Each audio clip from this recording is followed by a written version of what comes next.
Hello mes petites pépites, j'espère que vous allez bien parce qu'aujourd'hui on se retrouve pour ma pile à lire de Noël et d'hiver. Donc cette vidéo sera répartie en deux parties.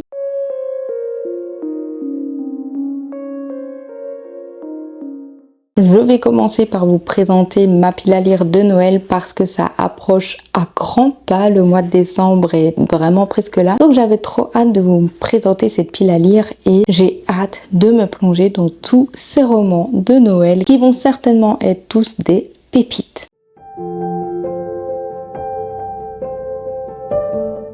Le premier livre de ma pile à lire, c'est Mon plus beau vœu pour Noël.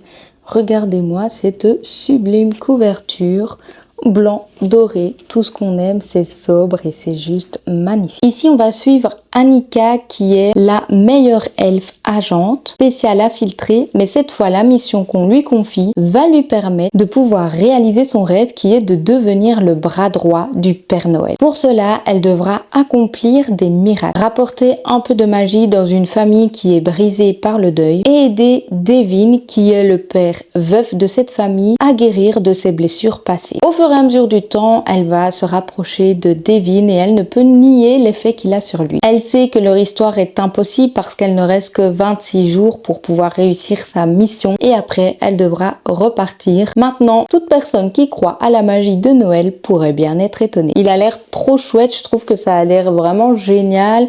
On a ce petit côté fantasy parce qu'on a une elfe comme personnage principal.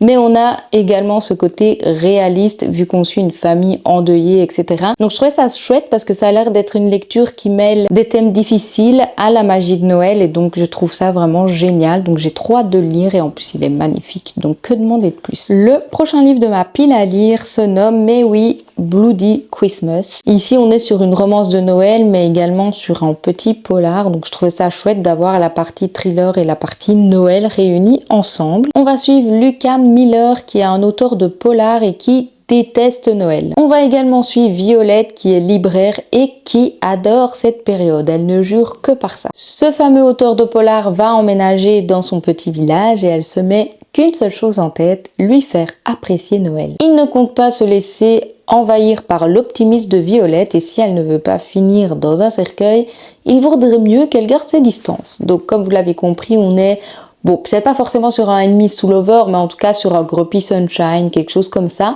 Donc ça a l'air assez chouette. J'aimais bien le contraste entre le côté sombre et le côté lumineux. J'ai déjà lu plusieurs romances de Noël avec ce style d'histoire, donc ça me plaît plutôt bien. Du coup, il ne me reste plus qu'à le découvrir. Ce que j'adore aussi, c'est que ce sont que des histoires courtes qui vont se lire rapidement. Parfait pour la période des fêtes où on va être surchargé. Le prochain livre de ma pile à lire, c'est The Holiday de Brittany, c'est Chérie. Alors j'avoue que j'ai été un petit peu déçue d'une de ces sagas, mais la deuxième de ces sagas que j'ai lue était plutôt pas mal. Donc je me suis dit, autant tenter une petite histoire de Noël pour voir un petit peu quel est mon avis sur cette autrice parce que pour le moment je suis assez mitigée. On va suivre Holly Jackson qui est malheureuse en amour et son ex l'a quittée la veille de Noël. Pour ne plus à subir tous ces dates qu'elle fait tous les soirs, il propose à Holly de l'aider à trouver la personne faite pour elle. Kay va devenir un petit peu jaloux au fur et à mesure du temps de l'homme avec qui va sortir Holly et donc on va suivre un petit peu l'évolution de leur relation. Bon, de nouveau c'est un Grumpy Sunshine, mais voilà, c'est tout ce que j'adore. Moi j'avoue que les contrastes de comportement, je trouve ça toujours super intéressant dans un couple, donc ça a l'air trop chouette. Et puis Noël, on adore, donc j'ai trop hâte de découvrir. J'aime bien le fait aussi que ce soit une autre personne qui essaye de trouver quelqu'un qui correspond à Holly. Enfin, je trouve ça assez chouette, donc j'ai hâte de découvrir. Ensuite, les deux prochains romans que je vais vous présenter, ce sont deux romans de l'Avent. Il y en a un des deux, je sais pas si je vais attendre Noël pour le lire, enfin en tout cas le 1er décembre, parce que avoir deux romans de l'Avent, c'est peut-être pas forcément utile, mais j'avais envie de le découvrir parce que c'est une nouveauté. Donc je me disais que c'était assez chouette. Il s'agit de le roman Maudit. Donc comme vous le voyez, c'est fait en roman de l'Avent comme tous les autres. Donc on doit ouvrir les pages. Ouh, j'ai fait tomber des petits bons, bref, c'est pas grave. Mais comme c'est un thriller de l'Avent, je m'étais dit que je le lirais peut-être pas en mode 1er décembre, 2 décembre, 3 décembre, etc. Mais j'avais grave envie de découvrir ce qu'ils avaient fait comme thriller de l'Avent, parce que je trouve ça original, on l'avait pas encore vu. Et Ozu, ils sont assez forts au niveau des romans de l'Avent. Donc voilà, il me suffit de le découvrir, mais je trouvais ça super chouette. J'ai vraiment hâte de le découvrir, donc à mon avis, je vais pas tarder à le lire. Ici, on va suivre Naël qui découvre devant chez lui le carnet de Léo qui a été kidnappé il y a 1 an. Désormais, leurs destins sont liés. Naël est coincé dans une journée qui recommence encore et encore et encore. Il a une journée pour découvrir qui est ce fameux Léo et comment il a été kidnappé. Bref, ça a l'air juste incroyable. Le résumé me donne trop envie. Donc voilà, j'ai trop hâte de le découvrir. Mais comme je vous disais, ce sera certainement pas un livre que je lirai pendant le mois de décembre. Bref, on verra. Ensuite, j'ai du coup le deuxième roman de l'Avent qui s'appelle Cozy Love. Couverture très girly. Je savais pas du tout lequel roman de l'Avent choisir parce qu'il y en avait un nombre incalculable cette année. Je vais vous lire le résumé parce qu'en fait, il est vraiment trop cool. Oui, je découvre toujours les résumés en faisant mes vidéos. C'est quand même une dinguerie, ça. Noël à Paris, c'est aussi féerique que la neige qui tourbillonne au-dessus des toits. Surtout que j'ai décroché le job de mes rêves dans les cuisines d'un palace avec la chef pâtissière la plus célèbre du monde. Hélas, au lieu de travailler sur la bûche, je me retrouve préposée au croissant. Entre Sofiane, le ténébreux boulanger, et Léo, le pâtissier sexy qui m'a piqué ma place, c'est chaud. Cerise sur le gâteau, me voilà mêlée à un meurtre et en première ligne dans la liste des suspects. Dans cette ville vibrante de tous les possibles, j'ai 24 jours pour résoudre l'enquête, sauver le réveillon et tomber amoureuse. Voilà, je le trouvais vraiment trop cool et le résumé est vraiment bien fait. Ça me perturbe toujours quand on n'a pas le nom des personnages, quand les résumés sont écrits à la première personne, mais c'est assez chouette et j'aime bien les petites illustrations qu'il y a juste ici. Donc trop hâte de le découvrir. Celui-ci, je le commencerai le 1er décembre, c'est sûr et certain. Le prochain roman, c'est, comment est-ce qu'on appelle ça, une romance de Noël en 24 lettres, mais c'est un peu comme, vous voyez, 31 jours pour s'aimer ou s'aimer, le roman qu'il y a eu cet été, je sais plus, enfin bref. Donc c'est PS, je ne crois plus au Père Noël, et en gros, c'est fait comme une petite enveloppe, en tout cas la couverture.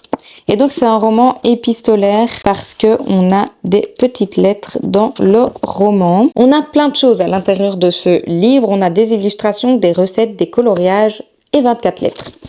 Donc pour vous montrer un petit peu comment il est fait, on a déjà le QR code de la playlist. Ça, vous savez, j'adore. Moi, je ne lis jamais sans musique, donc c'est juste parfait pour moi. Ici, au tout début, on a une lettre au Père Noël et donc c'est un peu pour qu'on puisse écrire nous-mêmes notre propre lettre au Père Noël. Donc, qu'est-ce qu'on aimerait, etc. Nos 3 vœux pour cette fin d'année. Enfin, franchement, je trouve ça génial parce qu'il est hyper interactif. Il est vraiment bien fait. On a du coup les petites lettres. Ici, c'est une lettre et on a la petite enveloppe juste à côté qu'on peut colorier. Ici, on a une recette. Enfin, franchement, il est hyper complet. Il a l'air juste incroyable. Je me réjouis de le découvrir parce qu'il a l'air vraiment hyper interactif. Et regardez de nouveau un sublime coloriage à l'intérieur. Je trouve ça génial de faire en sorte que le lecteur puisse participer aussi à la lecture. Donc j'ai trop hâte de le découvrir. Ici on suit Joséphine qui ne croit ni au Père Noël ni au miracle. Alors quand elle dépose un mot dans la boîte aux lettres du Père Noël de son quartier et qu'un mystérieux Père Fouettard lui répond, elle tombe des nues. Intriguée et troublée, elle va se retrouver dans une relation épistolaire mystérieuse. Le compte à rebours jusqu'à Noël est lancé et d'ici là, Joséphine se fait la promesse de découvrir qui se cache derrière Père Fouettard. J'adore. J'ai trop hâte. Il est vraiment bien fait. Je trouve ça trop chouette. Bref, j'adore tous les concepts qui sortent pour le moment pour les romans. C'est vrai que, et encore, c'est abordable. C'est 18 € pour tout ce qu'on a à l'intérieur. Donc, c'est le prix d'un brochet normal, enfin on va dire basique quoi. Et je trouve que les maisons d'édition se donnent de plus en plus pour faire en sorte que les lecteurs soient happés par leur lecture. Donc, je trouve ça génial. J'ai hâte. C'est quand Noël déjà? Ensuite, le prochain roman que j'ai dans ma pile à lire, c'est une suite de saga puisqu'il s'agit de La ferme des sapins de Noël. Donc pour ceux qui ont suivi, c'est la suite de la saga Pearl Harbor, quelque chose comme ça. Je pense que c'est ça. En tout cas, le premier tome, c'est le Pumpkin Spice Café. Le deuxième, c'est la librairie du Cinnamon Roll. Et ici, on a donc le troisième tome. Sachez que c'est la première fois que je lis une saga aussi assidûment et que j'achète les livres dès que j'ai fini le tome que j'ai clôturé. Donc du coup, c'est exceptionnel pour moi parce que d'habitude, j'attends toujours un an avant de continuer une saga. Mais là, je me suis dit, il faut que je sois assidue parce que c'est adapté à chaque saison et donc je me disais que c'était parfait si j'achetais le livre à chaque fois qu'il sortait. Donc ici je l'ai acheté dès sa sortie. Il est de nouveau magnifique avec un très beau jaspage. Enfin bref, j'adore le travail qui est fait autour de cette saga. Kira déteste Noël mais c'est un comble puisqu'elle vient d'acheter une ferme de sapins de Noël dans son petit village. C'est Dream Harbor le nom de la saga, pas Pearl Harbor. Pearl Harbor c'est une autre saga je crois. Bennett il est venu à Dream Harbor pour pouvoir fuir sa vie et être au calme et pouvoir se ressourcer. Le destin qui est capricieux l'enferme sous une montagne de neige dans la ferme de Kira. Il va vite apprécier la magie de Noël qu'il détestait pourtant grâce à cette fameuse ferme qui lui semble si conviviale. Bref, une petite romance toute mignonne. Alors j'avoue que je suis un petit peu dubitative par rapport à ce troisième tome parce que j'ai bien aimé le tome 1, j'ai pas aimé le tome 2, enfin pas aimé, c'est un grand mot, mais j'ai pas du tout accroché au tome 2. Donc j'avoue que j'ai un peu peur de me lancer dans le tome 3, mais le sujet est totalement différent que dans le tome 1 et dans le tome 2. Donc je me dis que ça pourrait peut-être me plaire, c'est à voir. Je sais pas du tout ce que ça donnera.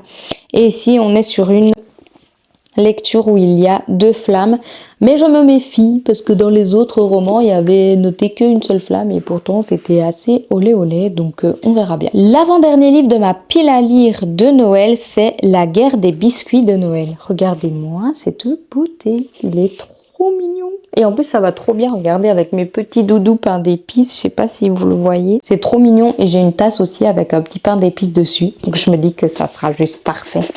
Le festival de biscuits en folie qui a lieu chaque année est annulé. Mélodie refuse que ce fameux festival n'ait pas lieu. Elle est dépassée par son quotidien, mais malgré ça, elle a clairement envie de faire en sorte que ce fameux festival de biscuits soit le meilleur de tous les temps. Bref, elle est prête à prouver qu'elle peut réussir, qu'elle peut être responsable et en même temps qu'elle peut créer le festival de biscuits le plus chouette au monde.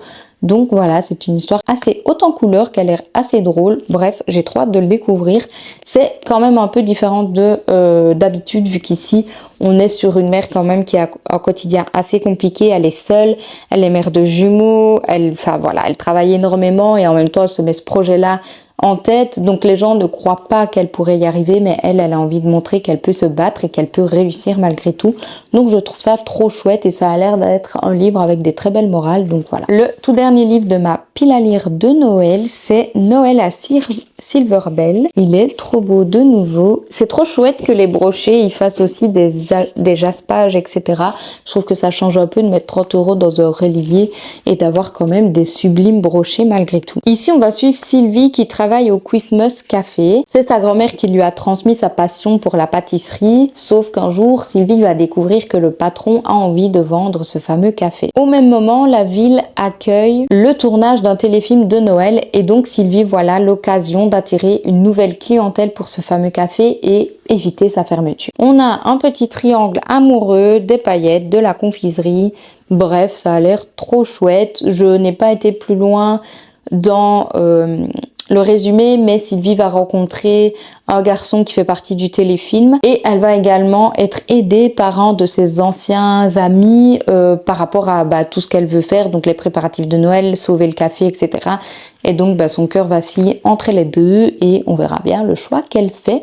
Ça a l'air trop chouette et vraiment j'ai hâte de découvrir. Et ici, comme on a l'ambiance café en plus, je trouve que c'est juste génial parce que c'est une période où on adore boire du thé, du café et tout, donc c'est trop chouette. On va passer maintenant à mes lectures d'hiver, sauf que si vous me suivez depuis longtemps maintenant, vous savez que en hiver, j'organise un challenge qui s'appelle Once Upon a Time. Donc c'est un challenge où on lit des réécritures de contes Disney. Et du coup, là, ici, j'ai 3 livres que j'aimerais vraiment lire pendant la période de l'hiver. Mais pour le reste, je n'ai pas encore de pile à lire puisque je ferai une pile à lire spéciale Once Upon a Time Challenge. Et on verra un petit peu ce qui ressort au niveau de mes lectures à ce moment-là. Et en fait, au début, quand j'ai confectionné ma pile à lire d'hiver, je me suis dit, mais arrête de mettre des livres parce qu'en fait, tu vas avoir un challenge à faire. Donc, j'en ai mis 3 qui sont des mastodontes. Je ne sais pas comment je vais les lire en plus de mon challenge, mais je vais vraiment les lire. Donc, à mon avis, j'essaierai de faire en sorte de les inclure dans mon challenge pour que tout puisse se combiner parfaitement. Mais du coup, je n'ai que 3 livres à vous présenter vu que tout le reste sera présenté dans une autre vidéo.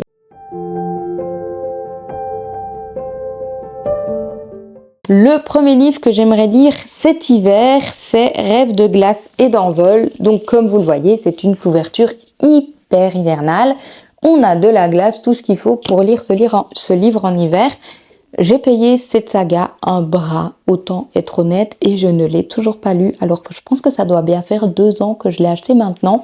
Mais je dois dire que la taille des livres me font peur et que c'est aussi une des raisons pour lesquelles je me lance pas dans ce roman. Et en plus, il me semble que ce sont des intégrales à chaque fois, donc à chaque fois on a 2 livres dans un tome, parce que je pense que j'en ai 3 et qu'à mon avis on a à chaque fois 2 dans un tome. Donc ici on va suivre Olina qui a 17 ans. Elle subit une tyrannie constante entre sa mère et son oncle, mais elle reste malgré tout une femme forte, drôle et volontaire qui attend d'être reine pour pouvoir changer les choses. Quand une délégation de Glacium, un monde fait de glace à l'opposé du sien, arrive en Ozolis, Olina est forcée de remettre ses préjugés en question. Peu à peu, elle se lie d'amitié avec le prince de Glacium et quand celui-ci demande à voir son visage, tout le monde d'Olina va basculer. Il a l'air génial et je sais que c'est une saga qui est incroyable. En tout cas, j'ai eu des avis géniaux par rapport à cette saga. Donc, je ne sais pas ce qui fait que je ne la lis pas, à part la taille du roman. Mais vraiment, il est trop beau, quoi. Il faut que je le lise et ça a l'air génial. Ça a l'air génial, donc il faut vraiment que je lise ce roman. Mais j'ai un peu peur parce que il fait quand même... en fait ça va, j'abuse, il fait que 600 pages, donc c'est pas si énorme que ça. Mais il pèse 3 tonnes par contre, donc à lire dans le train c'est vachement galère. C'est aussi pour ça que rarement je lis mes énormes livres, parce que dans le train, ça pèse 3 tonnes à transporter, quoi. Donc du coup je prends toujours des petits livres qui sont faciles à lire, mais il va falloir que je me lance à un moment donné. Ensuite j'ai un service presse à lire, mais que j'ai attendu de lire en fait parce qu'il est parfait pour l'hiver, c'est Et l'hiver nous emportera. C'est un service presse de la maison Salambo Édition, donc je suis trop contente, j'adore tous leurs romans pour l'instant. Donc ici on est en 1942 et on va suivre Eugénie qui est la serveuse du bar Le Liberté de Metz, fréquentée par les officiers allemands chargés d'administrer la ville. Elle va se rapprocher de l'un d'entre eux et c'est un officier qui s'appelle Johann Richter. Je ne dirai pas le nom en allemand de son appellation, de son titre parce que c'est imprononçable, vraiment. Eugénie va vite s'apercevoir que cet homme masque en effet une personnalité complexe et blessée. Alors que l'hiver s'abat sur la France meurtrie par l'occupation, une relation passionnée et imprudente se tisse entre les 2 âmes. Il a l'air trop chouette et de nouveau c'est un très beau objet livre, parfait pour l'hiver. Donc j'ai qu'une hâte, c'est de le découvrir. Le 3e et non des moindres livre que j'aimerais lire, j'espère que j'y arriverai, c'est le tome 6 de Outlander, La neige et la cendre. De nouveau, adapté parfaitement à la saison, mais regardez-moi cette brique s'il vous plaît, il faut qu'ils arrêtent de faire des livres de 1500 pages, de nouveau, 1500 pages. Comment voulez-vous que je lise ça? Franchement, il me faut 15 jours pour lire ça. Mais donc voilà, c'est quand même un livre que j'ai grave envie de découvrir. Et en plus, regardez un peu comment c'est écrit à l'intérieur du livre. C'est minuscule, c'est énorme. Bref, il va me falloir une éternité. Mais j'ai trop envie de le lire parce que c'est une saga que j'adore, que j'ai adoré les 5 premiers tomes. Même s'il y en a certains qui ont un peu plus de longueur que d'autres, j'ai à chaque fois réussi à lire les livres qui sont énormes, quoi. Donc j'ai trop envie de lire la saga et en plus de ça je suis en train de re-regarder la série et donc je suis plus ou moins arrivée au moment où je suis arrivée dans les livres. Donc je me dis que c'est plutôt pas mal de suivre un petit peu comme ça les livres et la série pour voir un petit peu les différences. Enfin j'aime encore bien faire ça. Maintenant ce que je peux faire aussi, vu que le livre est écrit en différentes parties, ce que je peux faire c'est essayer par exemple de lire la moitié, donc je sais pas moi, genre 700 pages, et puis de reprendre le livre après d'autres lectures et de pas forcément lire les 1500 pages d'un coup. Je sais pas encore comment je fonctionnerai, mais du coup c'est vraiment un livre qui me tient à cœur et donc voilà, j'ai trop envie de le lire, mais il est de nouveau énorme et donc on verra bien. Je vais essayer de l'inclure dans mon challenge, comme ça je pourrais au moins dire que je le lirai pendant mon challenge et que je perdrai pas 2 semaines à le lire sans pouvoir lire d'autres livres. Donc voilà. Ce que j'avais fait la fois passée, c'est que j'avais pris sur ma Kindle pour pouvoir le lire dans le train, parce que sinon c'était de nouveau impossible de trimballer un livre de 1500 pages. Donc je verrai un petit peu ce qui est possible de faire, mais voilà. Trop hâte de le lire. Du coup, j'en ai fini pour ma pile à lire de Noël et d'hiver. J'espère que cette petite vidéo vous aura plu. N'hésitez pas à me dire en commentaire s'il y a des livres qui vous plaisent, s'il y a des livres que vous avez vous aussi dans votre pile à lire et tout simplement les livres que vous avez dans votre palle. Bref, je vous fais de gros bisous et je vous dis à la prochaine dans une autre vidéo. Bye!